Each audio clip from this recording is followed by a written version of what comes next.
What's going on, guys? Welcome back to the channel. In this video here, we're going to be doing a stock analysis on Tesla. I want to touch base on Tesla because I haven't reviewed or done analysis on this company in quite some time. It's been on a little bit of a decline over the last several months. We've hit a high of $1,200 for our 52-week range and hit a low of $593. Currently, we're sitting at $696.69.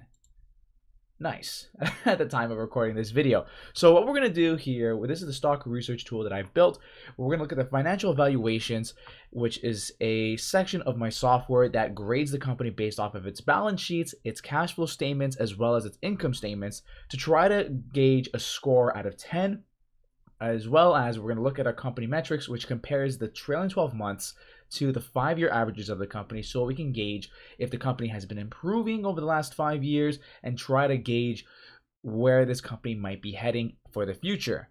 So with Tesla, we are grading this company a 5 out of 10. Now, this might be a surprise to a lot of Tesla fanboys. While we're going at different companies as an investor, we have to think extremely rational, and this is what the software does. It removes any kind of human emotion. So why are we grading it a 5 out of 10, a 50% score? Well, for these key categories, starting with our 5-year PE average ratio, we're at 627. We want to see this number underneath 22.5, and this is way above and way beyond what we're looking for here.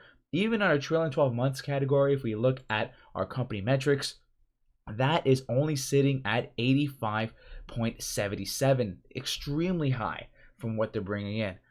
So that is why we're ranking this a 0. So the first 3 categories are 0 off the bat, with our current ratio sitting at 1.35. Now, this isn't entirely terrible. Ideally, we want to see companies that have a current ratio of 1.5 or higher. That just indicates to us that they have enough assets on hand to cover their liabilities. Now, a 1-to-1 ratio is fine, and in the case of Tesla, it's pretty close. It's 1.35. That means they have equal assets to equal liabilities, but that 0.5 is just our margin of safety that we're trying to look for, and that's our main goal and objective. We want to purchase companies that have, in case things go wrong, we have enough safety nets to catch us. Return on equity average is extremely low, sitting at negative 11%. Now, we want to see this over 15%, folks, and with our return on equity trailing 12 months, we have that. It's at 28.93, so it's good that there's an improvement there. However, our 5-year average is not looking too hot. Now, we are going to see some improvements with our EPS growth, massive growth here at 460% growth over the last 5 years, and it's evident here, 0.37, so 8.29. So as an investor, you should be very excited about this increase. They're bringing in more earnings per share that you're holding on. However, there's going to be a little bit of discrepancy in what we get to the other 5 categories, and I'll touch base on that in just a quick second.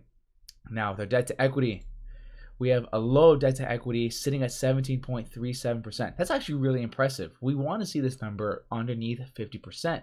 So it's sitting at 17 is actually really good, because as we progress into uncertain economic times, which we know there's a recession ahead. We know interest rates are rising, and these huge companies that would usually prefer to have low interest rates so they can borrow money easier. Tesla's not doing that. They're building the business through equity. So they're not going to be dealing with any kind of credit holders. So when that time comes, when the credit holders want their money back, they're able to do that because the money's being built within the business. Now, the only problem with that, and relating to our EPS growth, is this category over here, share dilution. Now, Tesla has been diluting shareholders. We see a 2.71% increase in the amount of shares outstanding over the last 5 years. Now, why is this a problem? Well, now you as a shareholder have to share the amount of profits that the company makes with more people. So, yes, EPS growth is up. However, with the share dilution, you're not getting the full effect of it. And with the debt to equity, yes, they're building the business through debt. They're building the business through equity because they're issuing out more shares. Now, here's a smart thing that a company would do. If they know the company's share price is overvalued. It makes sense. Why not just issue out more shares instead of taking on debt if people are so up in arms and gung-ho to buy this company? So with that in mind, they're issuing out more shares, and in the long run, it's going to hurt you as an investor. It may look great now that you see everyone buying up these shares and it's going up to $1,200, but now look at this. Now we're on a decline. Yeah, the company's pockets are lined with money that people have bought in, but you, as a potential shareholder, are losing out on earnings. Now, moving on, we have an increase in net income growth, free cash flow growth, and revenue growth. We have a low return on invested capital average, sitting at only 2%. We want to see this number 10% or higher. Now, on our trailing 12 months, we have that number, but our 5-year average, we don't. I'm liking that it's extremely high, but the disconnect that we're seeing with our 5-year average, this is my principle. I like to see companies that are consistent and have these numbers high that over a 5-year period, because with a 5-year period, at least you know, all right, they're able to hit certain metrics. This 1 year of return on invested capital being as high as it is, next year could be low. If I know the average is high, at least I have some sort of benchmark to base it off of. But our revenue growth is good. And if we look just over here, going down to the income statement, right, we're seeing our revenue has been increasing. Take a look at that. Over time, it's good. It's been steady increasing. Free cash flow, take a look a little bit like at what's going on over here. We started going positive free cash flow in 2019, and we've been climbing and climbing. However, we've had pretty much negative years across the board. So that's something to keep in mind, folks. We've had growth. However, keep in mind the last 3 years have only been positive. Now, Piotrowski score is really good. 7 out of 9. We want to see this to be in that range.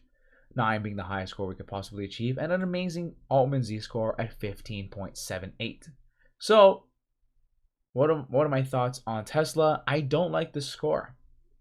I don't like the fact that the return on invested capital is below 10%. I don't like the share dilution, as well as return on equity. The return on equity, I am nitpicking, but the high PE average ratio, that is a killer. Even at trailing 12 months, I'm not too thrilled about that. So the PE 5-year average, the share dilution, and the return on invested capital are the 3 things that are really bothering me about this company thus far.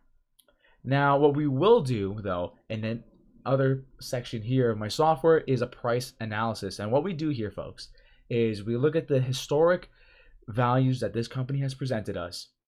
We can do a years of evaluation. We can go all the way up to 20 years. And we can make different assumptions of what we think the company is going to do to find out what a fair price to pay for this business will be. I'm going to input my metrics in these boxes here, and I'll touch base with you in just a quick second. So, folks, here is what I did. 10-year analysis, because I believe Tesla will be around for the next 10 years. Now, I had to put my assumptions in of what I think this company is going to do. Now, I don't think 50% revenue growth, 89, 70% is sustainable over the next 10 years. So I've taken a extremely conservative approach to these numbers going 20, 21, and 22 respectively. Because here's the thing, folks. If they beat my numbers here, that's better for me, because I'm giving myself a decent margin of safety. Now, where I'm having some troubles filling out these boxes, and if you watch my previous videos, I like to be conservative, 1, but 2, I don't like to speculate. And with Tesla, I have to speculate a little bit because we're showing some negative numbers in the profit margin section. So I'm going based off this 1-year number, which I typically don't like to do, but I've done 5, 10, and 15% profit margin. This is an anomaly. I don't think that they will hit this. So to be honest, I might just do 8 on the moderate side and 10 on the high side, saying that that number is that could be hit. But I'm not sure because I haven't proven that in the last 5 years. Free cash flow margin, same thing. I'm hovering between 3 and 4.5 because we have 4.5 essentially with a 5-year and 1 year here. So that makes sense to me. Price to free cash flow, I'm bringing this extremely low, below 20, the 20 mark, even though it's sitting at 104.16. And PE ratio, I've maxed myself out at 20. In 10 years, I think it'll still be around this 20 PE ratio, I'm hoping, but this is extremely high. And folks, if you're enjoying the video so far, hit the like button, hit the subscribe button. It means a lot to me, it means a lot to the channel. We're going to put in our desired return, and that'll be 13, lucky number 13, and see what we got here for Tesla. And folks, it's not looking too good. $696 is our current price.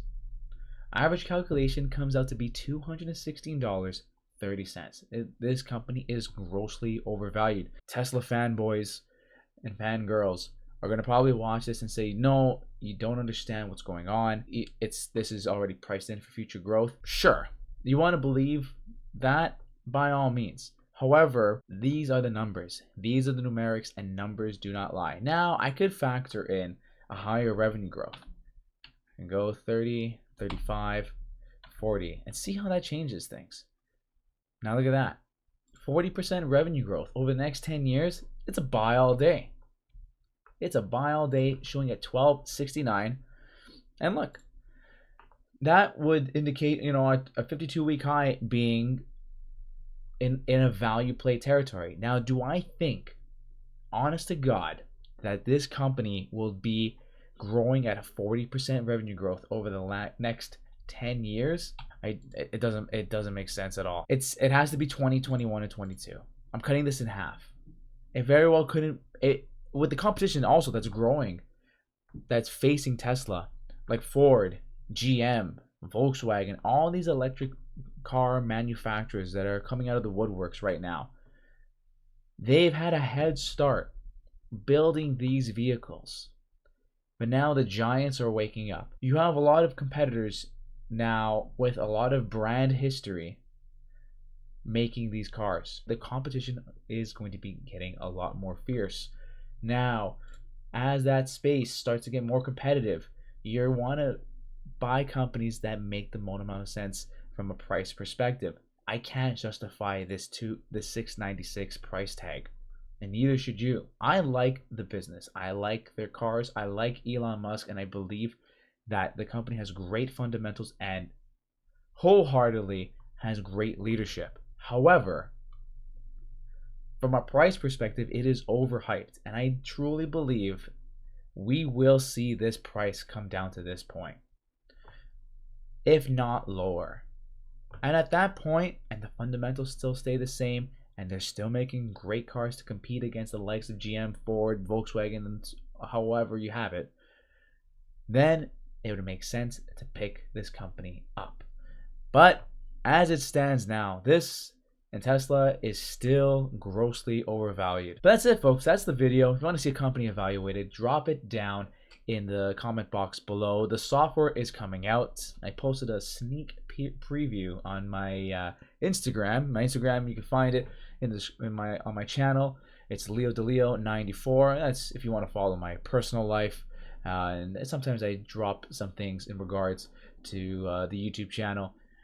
But put a sneak preview of what that app's going to look like. You are going to love it. It allows you to take a quick and informative screener to all these great companies that you want to take a look at, analyze them from the financial evaluations, price analysis, and company metrics, as well as we have access to the income statements, the cash flow statements, and balance sheets with more features along the way. Guys, I'm very excited to announce and release this app for you guys, for all the investors and viewers on my channel. And likewise, folks, we've hit 250 subscribers on the channel. And if you're watching this far into the video, listen to what I tell you, I am extremely grateful for all your love and support. So that's the video, folks. Thank you so much for watching. I'll see you in the next one. Click one of the videos that are going to pop up on the screen here for more info and more stock analysis videos. More things are on the way, folks. We're just getting started. Until next time.